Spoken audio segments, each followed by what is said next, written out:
Thank you, Liora, for a wonderful presentation. And now I call upon Shai Lavi to comment. Shai Lavi is of Tel Aviv University, an expert in criminal law, jurisprudence, sociology, culture, history, everything. Please. Thank you, Liora. Thank you very much for a wonderful paper.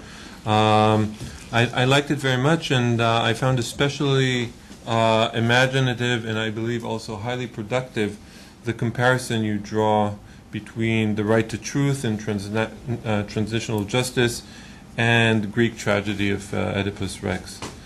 It's one of those connections that when you hear it, you wouldn't be able to guess it, but once you hear it, it makes perfect sense, and it's hard to think about the case without this, outside of this analogy.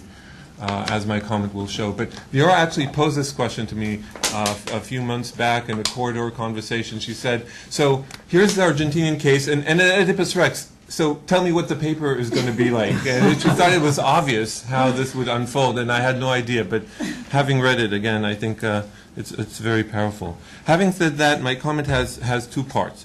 In the first, I wish to ask whether the parallel between Oedipus Tyrannus and the Herrera case and other Argentinian cases is perhaps even stronger than what Liora suggested, and that the modern case is more tragic than the paper recognizes, especially when it attempts, that is, when Liora attempts to save us from the tragic outcome by holding at bay the individual right to truth.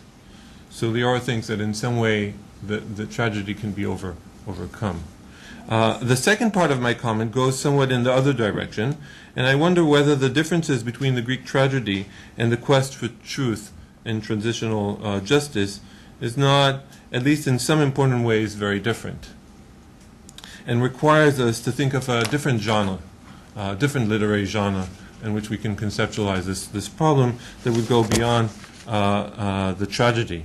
So what is the modern counterpart of the Greek tragedy? In what amphitheater does that play unfold?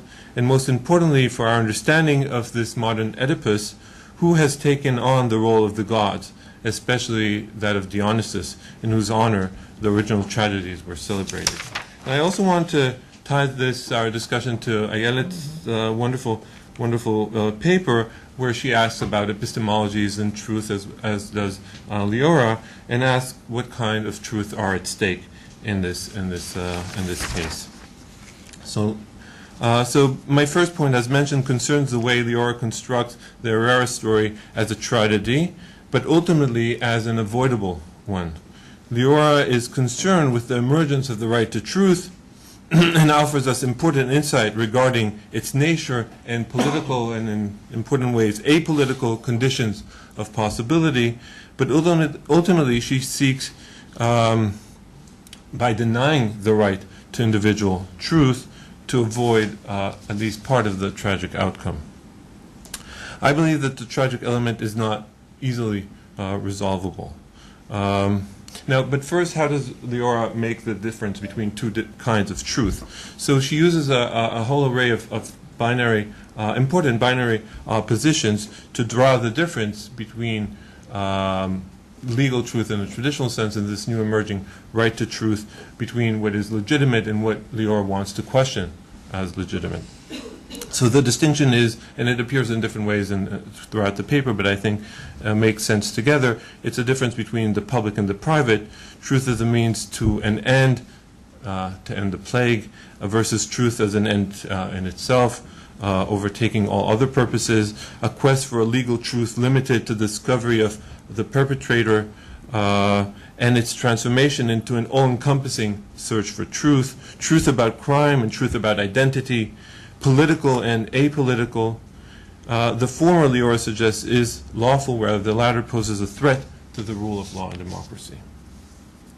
So the general tone of the paper is that if only the right to truth did not dominate the legal sphere of transitional justice and did not spin out of control, tragedy could be overcome. But the tragedy, Greek or otherwise, has no normative solution. And any attempt to resolve tragedy, to separate the sanity of the Apollonian from the frenzy of the Dionysian, to rebound Prometheus to his rock, is destined to fail. the Oedipus story, the movement from a question about the identity of the murderer to the question about Oedipus' own identity is not quite what the tragedy tells. First, even in the rare case, I doubt whether a clear line can be drawn between truth for its own sake and truth for finding the guilty. After all, there is always the possibility of pressing charges, at least one, and that's at least one of the reasons given for the reluctance of the children to volunteer the DNA sample, so it's not only about the truth.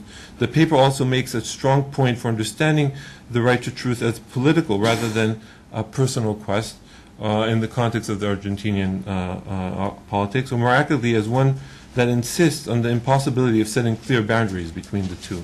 But more importantly, the final part of the paper, which Lior didn't get to, discusses somewhat of a different case, the case of Victoria Donda, and that's a case in which the kidnapped child herself volunteers to give her DNA, and so even if we can say, okay, there's no right for truth and it can force DNA testing, but still the tragedy is there. The tragedy moves the tragedy moves from the state to the kidnapped child, and Victoria and not Marcella is the real Oedipus, and so I think that that needs to be taken into account. Here too, in the Donda case, Lior tries to apply the distinction between the public and the private, between the private conversation between the victim and her adopting father and whatever takes place in the public. But I'm not sure this really resolves the tragedy. It's an interesting aspect, but I don't think it resolves the problem. Is it not precisely the sense of tragedy that does not allow us the separation between the sane and the insane, the public and the private? This is surely the case with Oedipus. To understand the tragedy is to understand its inevitability, that there is no clear moment when Oedipus crosses the line.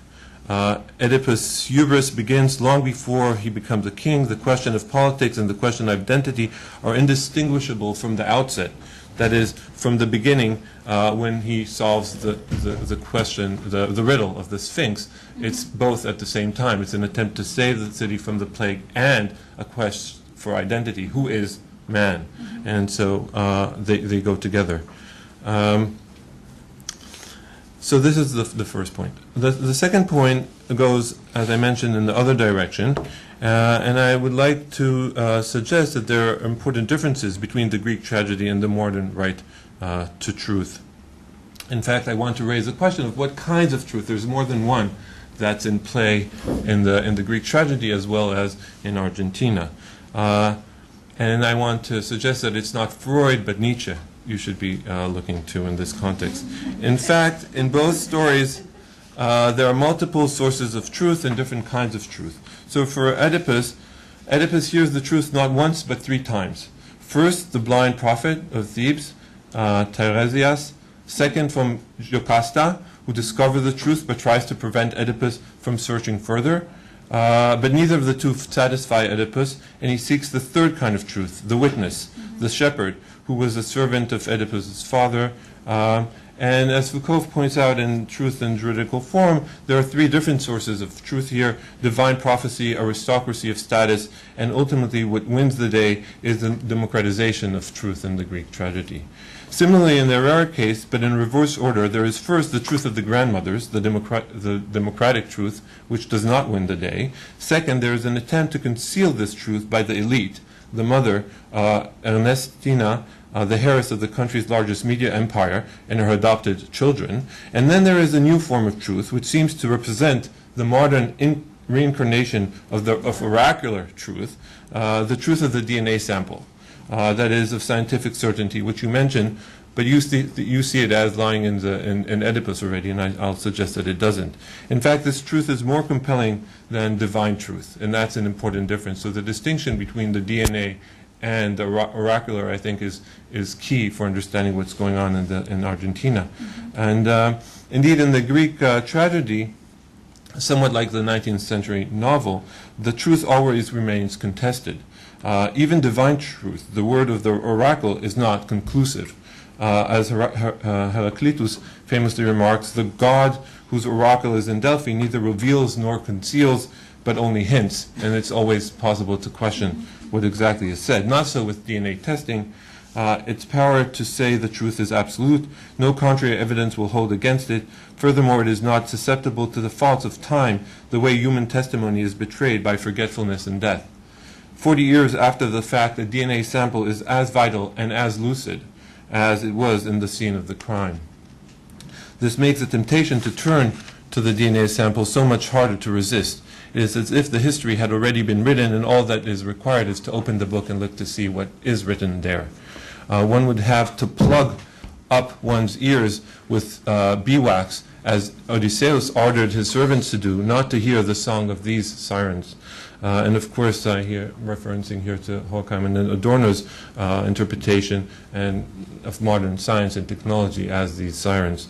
The rabbinic court, as Avishalom pointed out, have been able to plug their ears, and not only do they not accept this as admissible, but they don't allow this knowledge to be produced at all with respect to children. And I think that's interesting, but it only shows how dangerous and how compelling this kind of scientific knowledge is. So the Greek tragedy is not the same as modern science, and the truths that are involved in the two are quite different. And I think Nietzsche was highly aware of this in his Birth of Tragedy, when he discusses the death of tragedy in the hands of Socrates. Right, and he says, "Let us now imagine the one great cyclops eye of Socrates, fixed on tragedy, an eye in which the fair frenzy of artistic enthusiasm had never glowed. To this eye was denied the pleasure of gazing into the Dionysian abyss."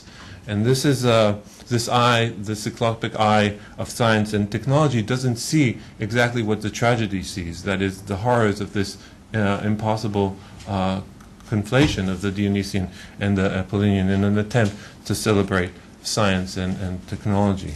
And so, in the final analysis, the question that I posed to Leora is, assuming that history does repeat itself twice, once as tragedy, the second time one would say with Marx as farce, but what would Leora say?